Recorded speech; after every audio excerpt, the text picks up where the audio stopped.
பெத்தம்மையத்துன்னம் குலத்தில் பிறந்து நீ குத்தை வல்யங்கரே கொல்லாமல் போகாது இத்தே பரே கொள்வான் கோவிந்தா எத்தேக்கம் ஜெகஜேர பெறவிக்கம் வந்தன்னோடு உத்தேமே யாவோம் முறைக்கே நாம் மாச்சேவோம் மத்தேனா காமங்கள் மாத்தேலோரெம்பாவாய் சித்தும் சிறுகாலே வந்துன்னே சேவித்து உன் பொத்தாமரை அடியே பொத்தும் பொருள் கேளாய் பெத்தம்மையத்துன்னம் குலத்தில் பிறந்து நீ குத்தை வல்யங்கரே கொல்லாமல் போகாது பலகோட்டி நூறாயிரம் మల్లాండ తిండోలి మరి భన్నా తన గణపతిం భావనే తక్కిట దిక్కిట తొంగిట నంగిట తక్కిట దగ దిక్కిట దగ దొంగిట దగ నంగిట దగ తత్రగడం తత్రగడం తత్యం తత్రగడం ఆనందన తన గణపతిం భావనే తక్కిట చొన్ను తక్కిట దిమ్మి తక్కిట కిట్ట తక్కిట తత్యం తత్రగడం తత్యం తత్రగడం తత్యం తత్రగడం పరమానందన తన గణపతిం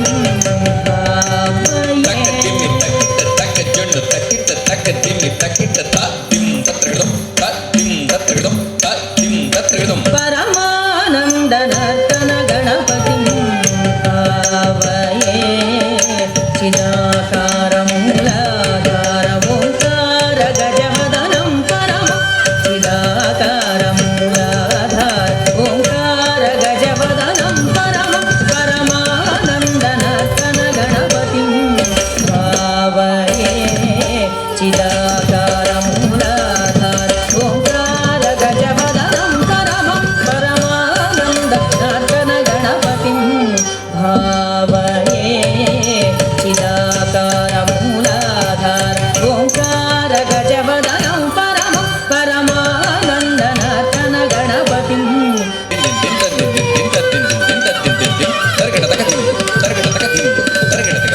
సానందమునీంద్ర గణనుత శివ శంకరి మానస విలీయమాన తంత్రీలయ సమన్విత గంధర్వ చారణ పదాము గేయమాన సస్సని సగస మగస సస్సని సగస మగస సస్స గమ గమ పని పాప నిన్ని స పని సగ మాగ సాని పామద సని సగగ్గ సగమమ్మ జగ జగ ఝం ఝం జనకీనాని ప్రకట పూమురు గొప్పే భడా భడా జగ జగ ఝం ఝం జనకీనాని ప్రకట పూమురు గొప్పే భడా భడా సకలపతికి సరసపు కొమ్మ సకలపతికి సరసపు కొమ్మ నీ మొక సిరి మెరసి చిమ్ముల మురిపెమున సకలపతికి సరసపు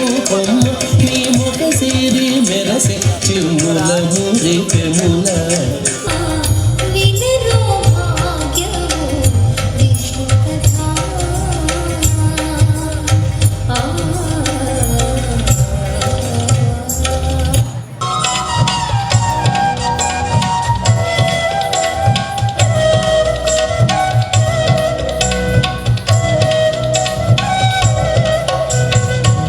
కని తల్లికి చాంగు భళ తన చక్కెర మోవికి చాంగు భళ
ప్రదర్శన అమలాపురం గ్రంథం వారిచే మన స్వయం భారత్ మాతాకి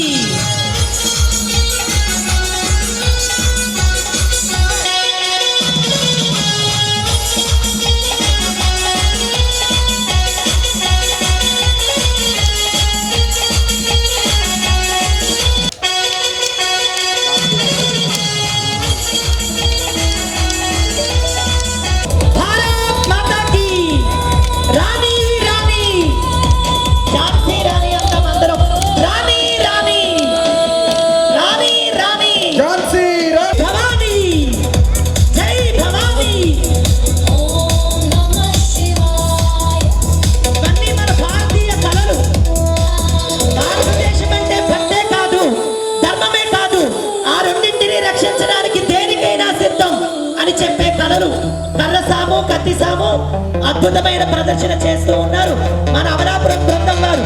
మరి ఒక మారు చెప్పట్లు భారత్ మాతాకి. భరతమాతకు జయకారం చెప్పండి. భారత్ మాతాకి. గుండెల నుంచి రావాలి, హృదయాంతరంగాల నుంచి రావాలి. భారత్ మాతాకి.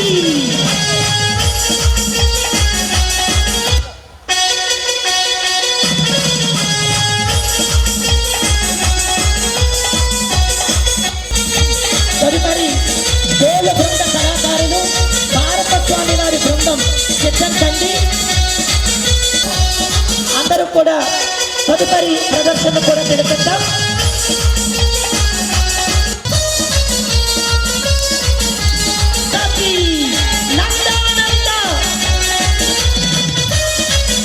సంఘర్షణ సమయానికి శక్తి వరములెమ్మని అని తల్లి భారతిని మనం వేడుకుంటూ దానికి ఏ విఘాతం కలిగినా మేము సిద్ధము, ఓ తల్లి మాకు అనంతమైన శక్తిని ఇవ్వు తల్లి అంటూ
ఏది వింటే మన జీవితం సమగ్రమైనటువంటి జీవితాన్ని గడుపుతుందో ఆ సమగ్రతకే కావాలి జ్ఞానము.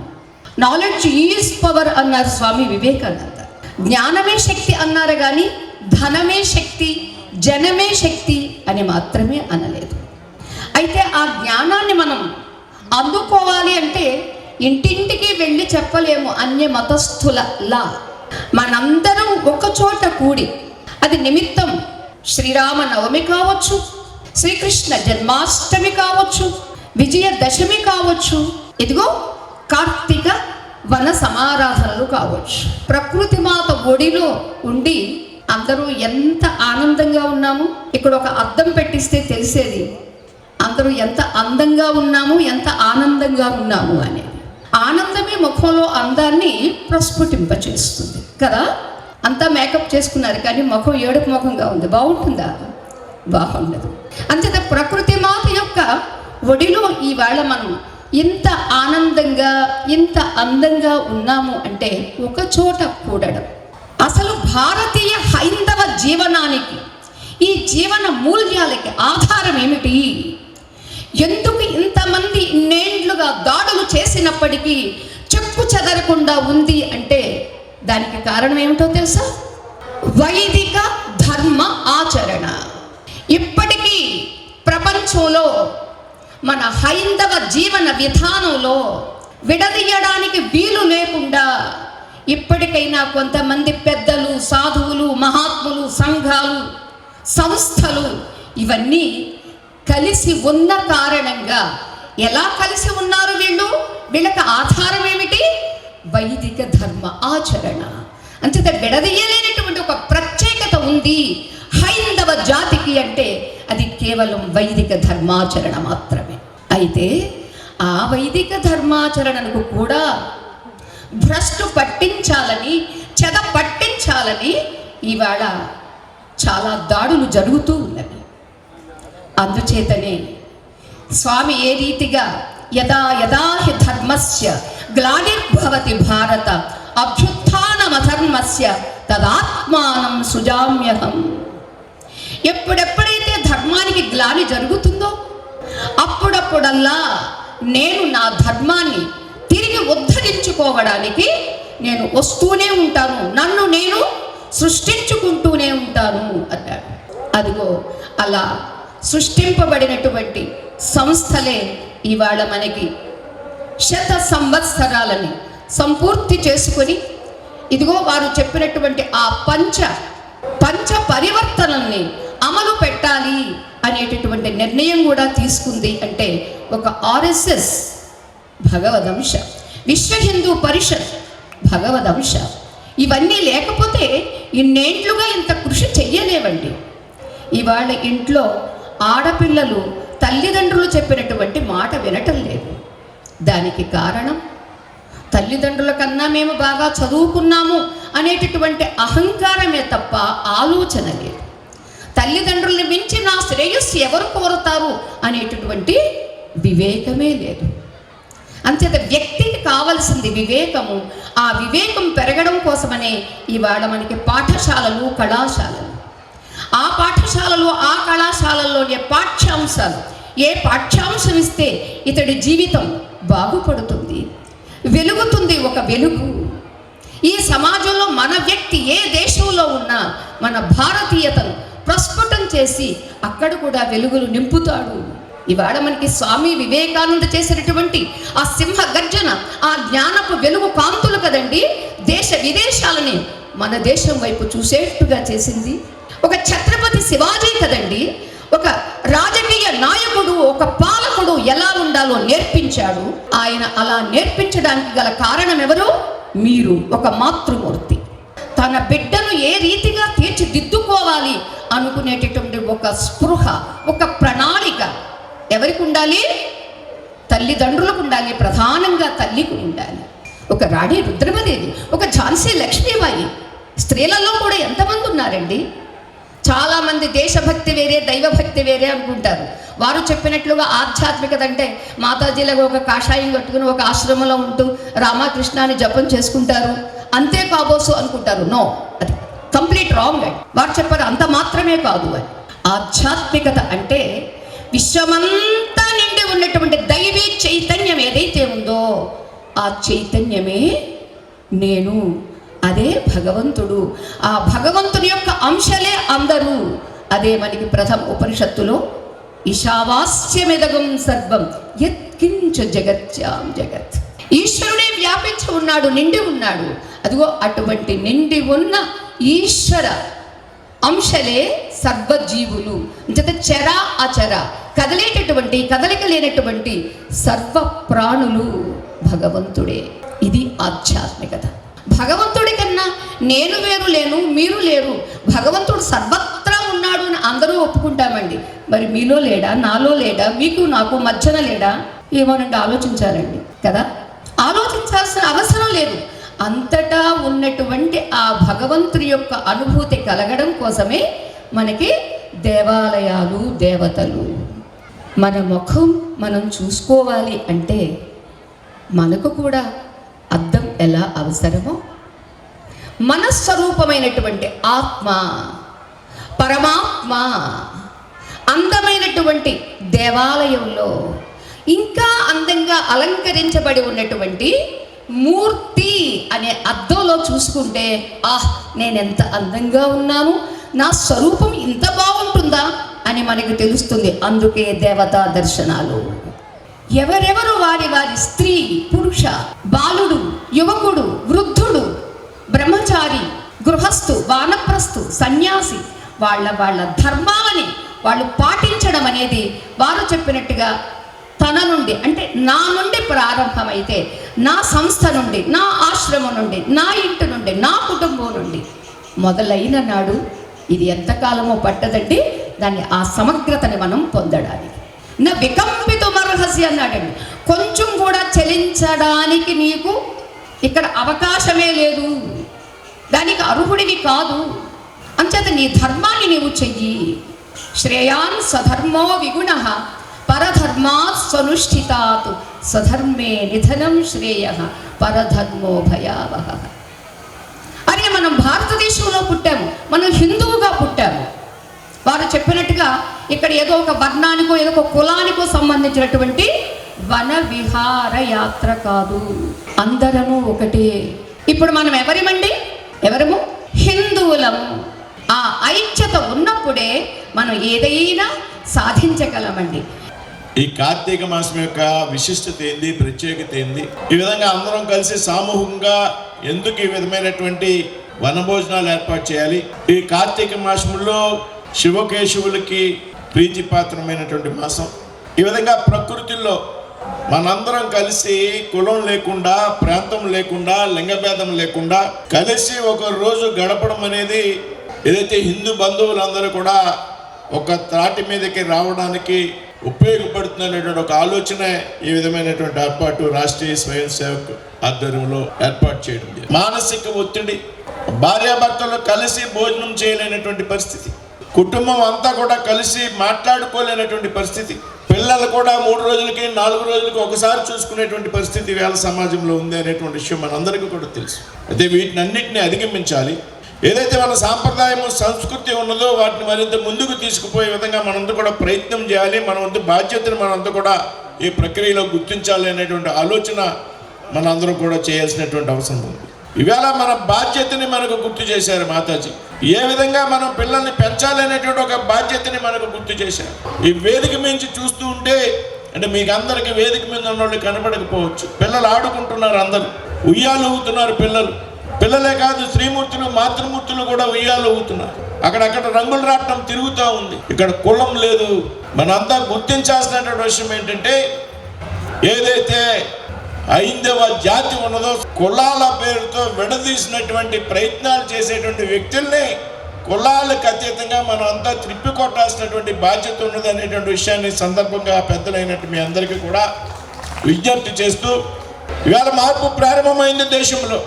మతం మారినటువంటి వారిని తిరిగి మతంలోకి తీసుకొచ్చేటువంటి ప్రయత్నం పెద్ద ఎత్తున ఈ దేశంలో హిందూ సంస్థలు చేస్తూ ఉన్నాయి. ప్రజలు పెద్ద ఎత్తున వేళ దేశానికి పొంచి ఉన్నటువంటి ప్రమాదాన్ని గుర్తించినటువంటి పరిస్థితి కనపడతా ఉంది. హిందూ జాతిని అంతా కూడా ఒక త్రాటి మీదకి రావాలి అనేటువంటి అవసరాన్ని వేళ దేశంలో ప్రజలు గుర్తిస్తున్నారు అనేటువంటి విషయాన్ని సందర్భంగా చెప్తూ, ఇందులో మనంతా కూడా భాగస్వాములు కావాలి. ఈ రకమైనటువంటి కార్యక్రమాలు భవిష్యత్తులో అనేక విధాలుగా అనేక రకాలుగా మనం ఆహ్వానించాలి, నిర్వహించాలి అనేటువంటి విషయాన్ని సందర్భంగా మేము ముందుంచుతూ, మరి ఇటువంటి కార్యక్రమాన్ని చేపట్టినటువంటి రాష్ట్రీయ స్వయం సేవక్ సంఘ్ ఏదైతే ఉండదో, మరి ఇక్కడ ఉన్నటువంటి భీమవరానికి సంబంధించి భీమవరం విభాగానికి సంబంధించి పెద్దలని, అదేవిధంగా ప్రాంత ప్రచారకగా ఉన్నటువంటి ఆదిత్యాజీ గారిని, అదేవిధంగా తాడేపల్లి శివ కేశవపీఠం సంస్థాపకురాలు పూజ్యశ్రీ మాతా శివానంద సరస్వతి గారికి, రామచంద్రరాజు గారికి కూడా ఒక ప్రత్యేకమైనటువంటి అభినందనలు తెలియజేస్తూ మరొకసారి హిందూ బంధువులందరికీ కూడా ధన్యవాదాలు తెలియజేస్తూ నమస్కృతులు సెలవు తీసుకున్నాను. జై హింద్, జై భారత్. మనందరము చాలా చక్కటి ఆహ్లాదకరమైన ఒక అందమైన వాతావరణంలో ఈ కార్తీక మాసంలో హిందూ వన విహారంలో చక్కగా పాల్గొంటున్నాం. ఈ కార్తీక మాసము అత్యంత పవిత్రమైన మాసము మాసాలలో కల్లా. కాబట్టి కార్తీక మాసం నాడు మనందరము శైవ వైష్ణవ శాక్తేయ దేవాలయాల సందర్శన చేస్తాం. శివకేశవులందరికీ ఇద్దరికీ కూడా కార్తీక మాసము ప్రీతిపాత్రమైన మాసము. దేవాలయాల సందర్శన చేస్తాము. దేవాలయాలలో జ్యోతి ప్రజ్వలనం, దీప ప్రజ్వలనం చేస్తాం. ఇక్కడ కూడా మనం దీప ప్రజ్వలనం చేసుకున్నాం. కార్తీక మాసంలో ఈ రకమైన దీప ప్రజ్వలనకి చాలా అంతరార్థం ఉంది, చాలా వైశిష్ట్యం ఉంది. మనము జ్యోతి ప్రజ్వలనం మన హిందూ సంస్కృతిలో చాలా విశేషమైనటువంటిది. అజ్ఞాన తిమిరాంధస్య జ్ఞానాంజన శశలాకయ అంటారు. అజ్ఞాన తిమిరాన్ని మనలో తొలగింపజేసి మనలో జ్ఞానదీపాన్ని వెలిగించుకోవడానికి ప్రతీకగా మనం ఈ రోజున దీప ప్రజ్వలనం చేస్తాము. ఆ రకంగా ఇక్కడ కూడా మనందరము దీప ప్రజ్వలనం చేసాము. అన్ని దేవాలయాల్లో దీపారాధన జరుగుతుంది. దీప ప్రజ్వలన, దీప పూజ ఈ కార్తీక మాసంలో మనందరం చేస్తాం. మన హిందూ సంస్కృతి ప్రకృతిలో మనని అంతర్లీనంగా, అంతర్భావంగా భావించేది. మన సంస్కృతి ప్రకృతిని తల్లితో సమానంగా ఆరాధ్య దైవంగా భావించేది. కాబట్టి ప్రకృతితో మనం మమేకమై జీవించే ఒక శ్రేష్టమైన సంస్కృతి మన సంస్కృతి. అది ఆ కార్తీక మాసంలో కూడా అది మనం మనస వాచ కర్మణ పాటిస్తాం మనం. అందుకని ఈ నెలలో కార్తీక పౌర్ణమి నాడు రాత్రి చంద్రుని వెన్నెలలో అమృతము వర్షిస్తుందని భావించి మనందరము కార్తీక పౌర్ణమి నాడు వెన్నెలలో చంద్రుని వెన్నెల కాంతులలో గడిపి అక్కడ పాయసాన్ని వండుకొని అమృతం కురిసినటువంటి ఆ వెన్నెలలో వండినటువంటి పాయసాన్ని స్వీకరిస్తాం. అలాగే కార్తీక మాసంలోనే మనందరము నగరవాసులై గ్రామవాసులై ఉన్న మనము వనవాసులుగా వన విహారానికి వెళతాం. ఎందుకంటే మనం పుట్టినది, మన సంస్కృతి పుట్టినది, మన నాగరికత పుట్టినది వనములోంచే. వనములోంచే గ్రామానికి, నగరానికి సంస్కృతి వ్యాపించింది.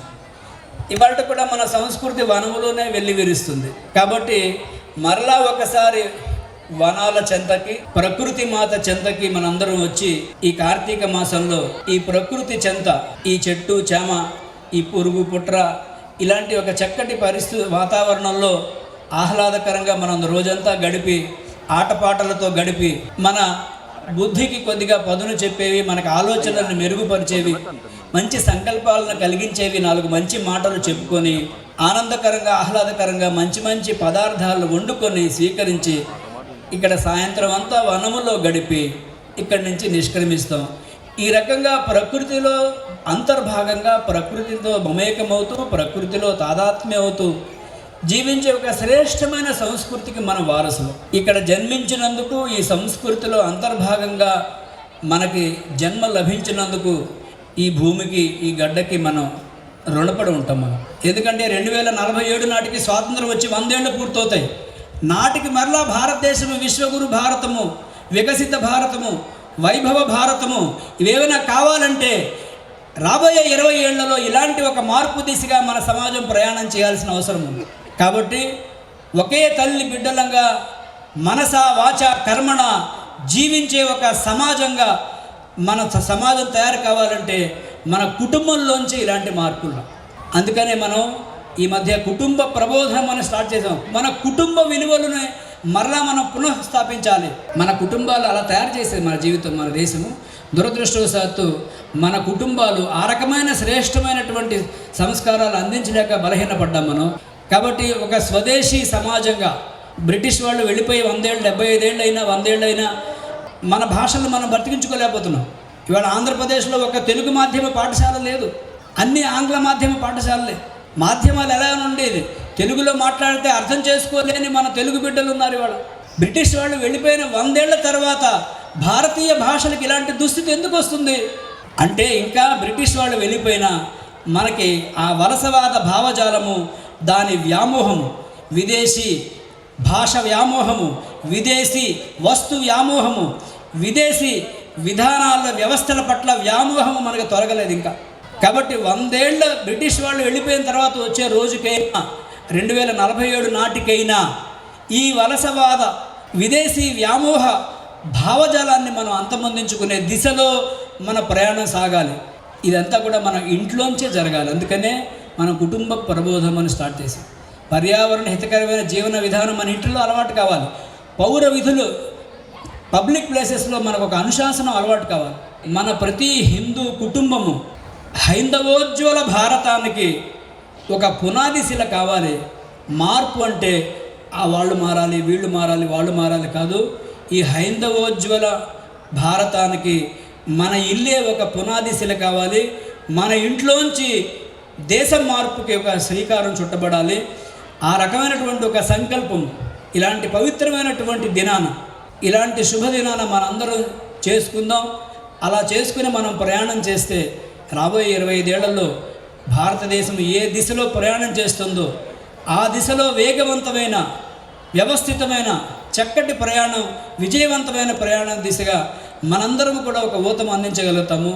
ఆ రకంగా ఈ పవిత్ర దినాన్ని మనందరూ సంకల్పం చేయాలని భావిస్తూ ఆ పరమశివుడు మనందరికీ ఆ రకమైన శక్తిని, సామర్థ్యాన్ని ఆశీర్వదించి ప్రసాదించాలని ప్రార్థిస్తూ సెలవు.